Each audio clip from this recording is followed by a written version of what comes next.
신약성경 골로새서 3장 16절, 17절 두 절의 말씀이니까 우리 한 목소리로 함께 읽도록 하겠습니다. 우리 찾으신 줄 알고 함께 읽겠습니다. 그리스도의 말씀이 너희 속에 풍성히 거하여 모든 지혜로 피차 가르치며 권면하고 시와 찬송과 신령한 노래를 부르며 감사하는 마음으로 하나님을 찬양하고 또 무엇을 하든지 말에나 일에나 다 주 예수의 이름으로 하고 그를 힘입어 하나님 아버지께 감사하라. 아멘. 오늘은 이 본문 말씀을 의지해서 예배하는 공동체라는 제목으로 말씀 나누겠습니다. 바울 서신의 중요한 특징을 제가 몇 번 이야기한 적이 있는데 전반부는 구원의 원리에 관한 설명을 하고 후반부에 보면은 그 구원에 합당한 삶을 어떻게 살 것인가, 삶의 적용에 대한 이야기들을 하고 있습니다. 오늘 본문도 구원에 합당한 삶에 관한 이야기들을 하고 있는데 이 3장 전체를 보면은 3장 그 앞부분에는 거짓말하지 말라와 같은 도덕적인 이런 권면을 하고 3장의 뒷부분에 보시면은 이제 가정 안에서의 남편과 아내로서 또 부모 자녀로서 이런 관계 속에서 우리는 구원받은 사람으로서 어떻게 살아야 하는지를 이렇게 권면을 합니다. 그 사이에 지금 있는 본문 중에 일부를 우리가 보는 것인데요. 이 12절부터 17절까지 이어지는 이 말씀 속에는 우리가 하나님의 부름받은 자녀로서 공동체적으로 어떻게 행해야 하는지, 공동체의 관계 속에서 예배하는 공동체로서 어떻게 함께 이 교회를 이루어 가야 하는지 그에 대한 권면을 하고 있습니다. 그러니까 신앙생활에는 이렇게 개인적인 도덕적인 순결함과 거룩함도 있어야 되고 가정 안에서의 그런 신실함이 있어야 되고 그 중심에 교회 공동체 안에서의 바람직한 모습, 특별히 예배 공동체로서 예배하는 공동체로서 우리가 함께 이루어 가야 하는 모습이 있습니다. 오늘 본문을 이렇게 유심히 보시면 크게 세 가지로 정리할 수 있는데 첫째로는 말씀, 하나님의 말씀에 관한 것이고 둘째로는 찬양이고 세 번째로는 기도라 할 수 있습니다. 우리가 하나씩 살펴보면서 교회를 향한 하나님의 뜻을 함께 배우고 또 순종할 수 있는 그런 시간이 되면 좋겠습니다. 첫째로는 공동체의 중심, 교회의 중심에는 늘 하나님의 말씀이 있어야 합니다. 16절에 보시면 그리스도의 말씀이 너희 속에 풍성히 거하여 모든 지혜로 피차 가르치며 또 권면하고 이렇게 말씀을 합니다. 하나님의 말씀이 우리 속에 풍성히 있어야 한다. 교회 공동체 안에는 예배 공동체 안에는 하나님의 말씀이 풍성해야 한다. 이런 의미인데요. 메시지 성경을 제가 찾아보니까 거기서는 이렇게 번역을 하고 있었습니다. 그리스도의 말씀 곧 메시지가 여러분의 삶을 마음껏 드나들게 하십시오.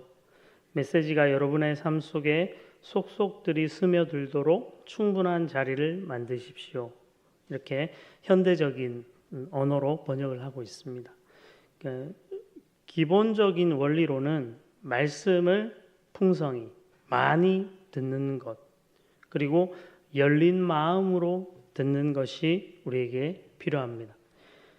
목사님이 오전 예배 때도 얘기하셨는데 이렇게 잃어버린 그 양의 비유 이렇게 하니까 뻔하게 목사님 어떤 얘기 하시겠다 이런 마음가짐이 들 수 있다 하셨잖아요. 네, 많이 들으면 이제 그런 단점이 생길 수 있는데 그럼에도 불구하고 많이 들어야 합니다. 왜냐하면 듣다 보면 이전에 내가 알지 못했던 은혜 누리지 못했던 부분에서 은혜 받게 하시는 그 하나님의 역사가 있기 때문이고요. 그리고 그 말씀을 들을 때 열린 마음으로 들으셔야 합니다. 네. 설교자가 딱 앞에 서면 대번에 막 마음이 다칠 때가 있습니다. 네. 저도 그런 경험 많이 해봤고 그런데 결국은 그렇게 되면 손해는 내가 다 봅니다. 듣는 사람이 마음이 딱 다치면 어떤 이유든 뭐 상처받았든지 뭐가 좀 불편하든지 간에 그러면 결국은 내 안의 손해이거든요. 그렇기 때문에 하나님의 말씀 속에 비록 앞에 서 있는 메신저가 조금 부족함을 보이고 느껴질지라도 열린 마음으로 하나님이 나를 향해서 하고자 하시는 그 말씀을 듣기 위해서 애쓰시기를 바랍니다. 또 한 가지는 들은 말씀에 대해서 말씀이 우리의 삶에 충분히 거하고 스며들려면 그 말씀에 대한 순종함이 뒤따라가야 합니다. 우리가 일반적으로 이야기할 때도 말 좀 들어라 이런 얘기 하잖아요. 제가 저희 딸들한테 자주 얘기하거든요. 말 좀 들어라. 그러면 듣는 것 같긴 한데 제가 여기서 말하는 말 좀 들어라는 그 말을 듣고 그냥 알았어요 아빠 이게 아니고 듣고 하라는 거잖아요. 뭐 저기 장난감 치워라 하면 듣고 그냥 가만히 있는 게 아니잖아요. 그걸 치워야 말을 들은 거지 않습니까?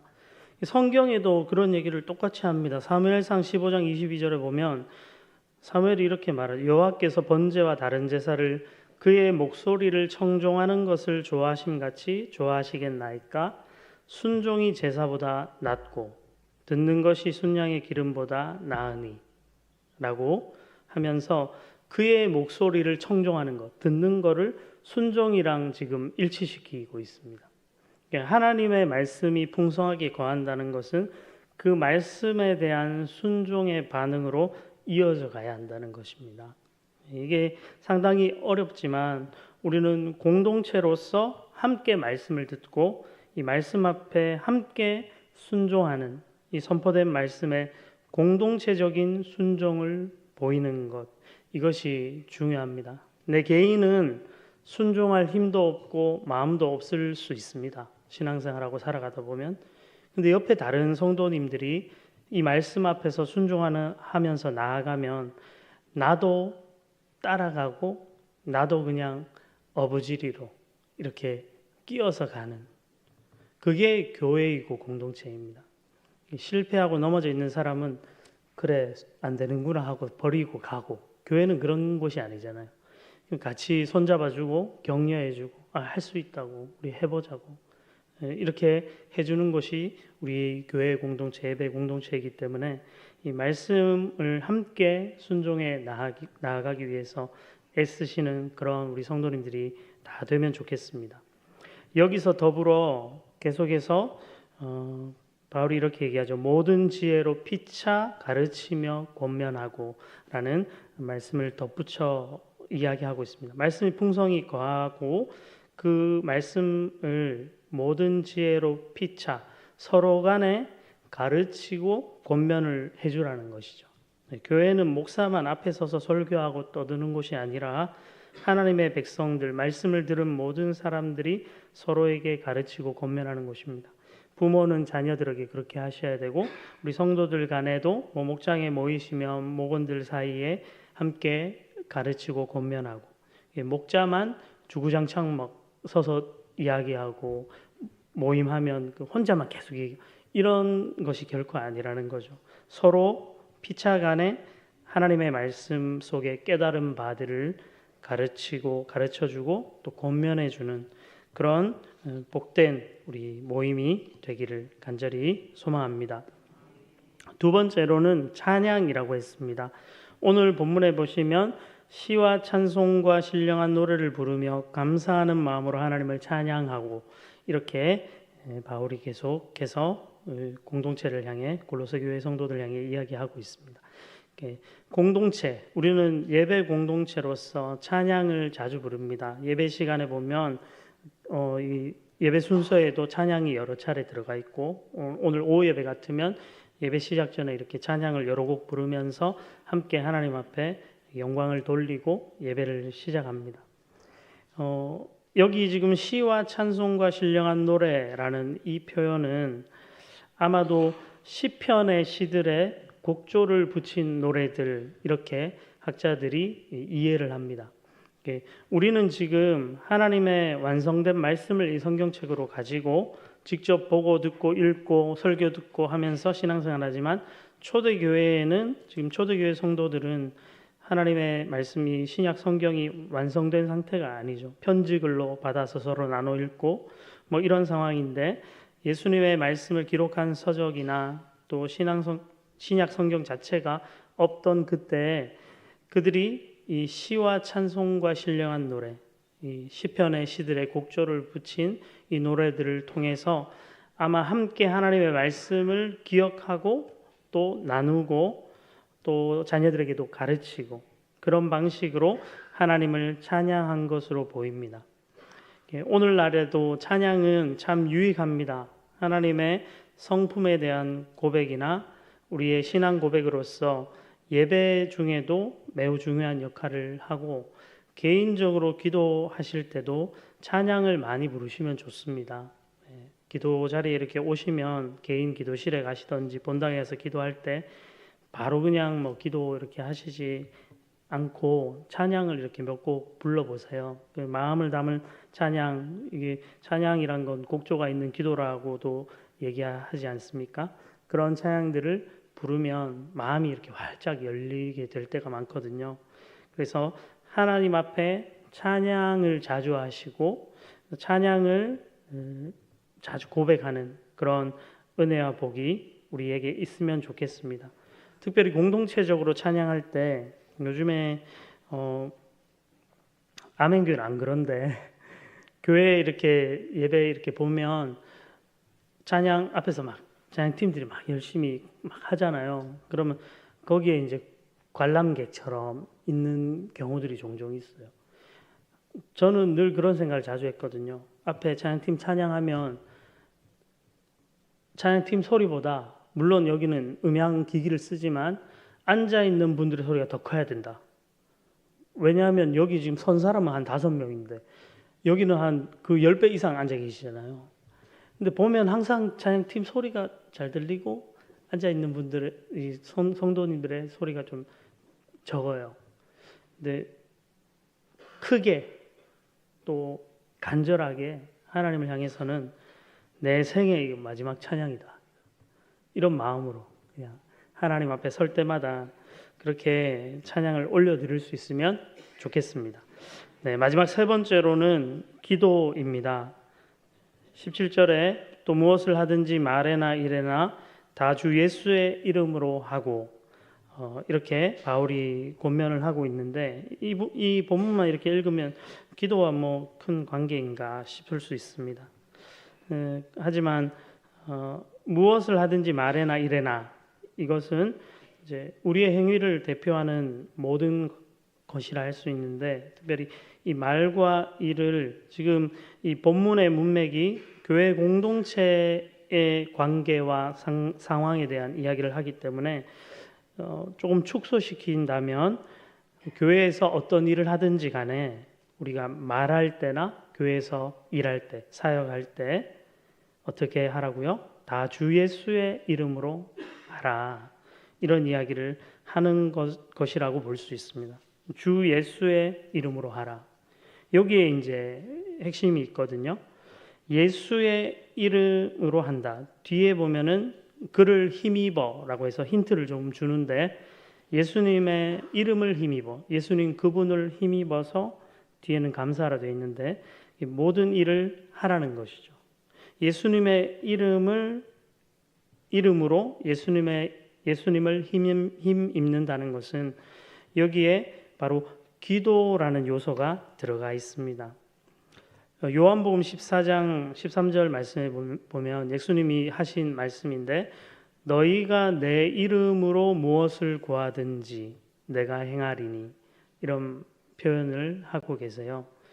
예수님께서 직접 하신 표현 속에는 이게 유일한데 내 이름으로 라는 표현을 쓰시는데 유일한 곳인데 예수님의 이름으로 무엇을 구한다. 기도의 모습을 지금 예수님이 말씀하시죠. 그러니까 무엇을 하든지 말을 하든지 교회 안에서 일을 하든지 예수님의 이름으로 한다. 예수님의 이름을 의지해서 그분을 힘입어서 그분께 기도하는 마음으로 행하라는 가르침입니다. 그렇게 볼 수가 있습니다. 기도가 상당히 중요합니다. 교회의 일을 저도 이제 앞에 사역자로서 하다 보면 일만 막 주구장창 합니다. 예. 그럴 때가 있어요.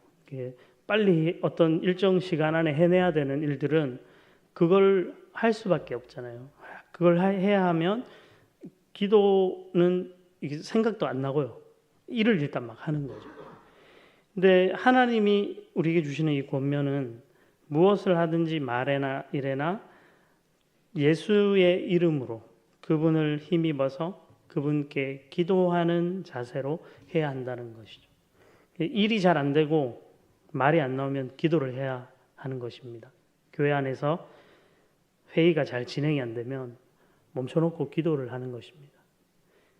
어떤 사역을 진행해 가는데 뭐가 막히면 그냥 멈춰두고 예수님의 이름을 의지해서 예수님의 이름으로 그 일을 하려고 구하시고 기도하시는 거죠.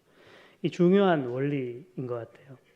그러므로 우리는 예배 공동체로서 하나님의 말씀을 우리 안에 풍성히 거하게 하고 또 하나님을 언제나 찬양하고 높여드리는데 애를 쓰고 또 기도하는 마음으로 무엇을 하든지 말을 하든지 일을 하든지 공동체 안에서 이러한 방식, 하나님이 가르쳐 주신 방식으로 행하는 자가 되면 좋겠습니다. 말씀했습니다. 우리 아멘교회 비전 가운데 5번째는 전인격으로 예배하는 예배 공동체입니다. 우리의 생에 우리가 공동체로서 모여가지고 예배하는 것만큼 귀하고 복된 일이 없습니다. 다른 걸 잘 못해도 예배를 잘 들으시면 됩니다. 주일 예배나 주중에 수요일 금요 예배 기도회 또 새벽 기도회 또 이런 곳에 모이셔서 우리가 함께 예배하고 목장으로 모여서도 우리가 예배하는 마음으로 하나님의 말씀을 함께 나누고 또 개인의 삶의 자리에서도 하나님의 말씀이 늘 내 안에 거하도록 또 하나님의 이름을 늘 높이고 찬양하고 또 무엇을 하든지 기도하는 마음으로 그렇게 행하는 복된 예배자로 살아가시기를 간절히 소망합니다. 기도하겠습니다. 사랑의 하나님 아버지, 은혜와 사랑 감사드립니다. 우리를 아멘교회 공동체로 부르시고 특별히 예배하는 공동체 삼아주심 감사합니다. 우리 공동체 안에 하나님의 말씀이 늘 풍성하게 하시고 그 말씀으로 피차 서로 가르치고 권면하는 그 지혜를 우리에게 주시고 또 하나님을 늘 소리 높여 찬양하고 즐거워할 수 있는 그런 은혜를 주시고 무엇을 하든지 말에나 일에나 오직 주의 이름으로 주님의 이름을 의지하여 기도하면서 행하는 저희가 되게 해 주옵소서. 감사드리며 예수님 이름으로 기도드립니다. 아멘.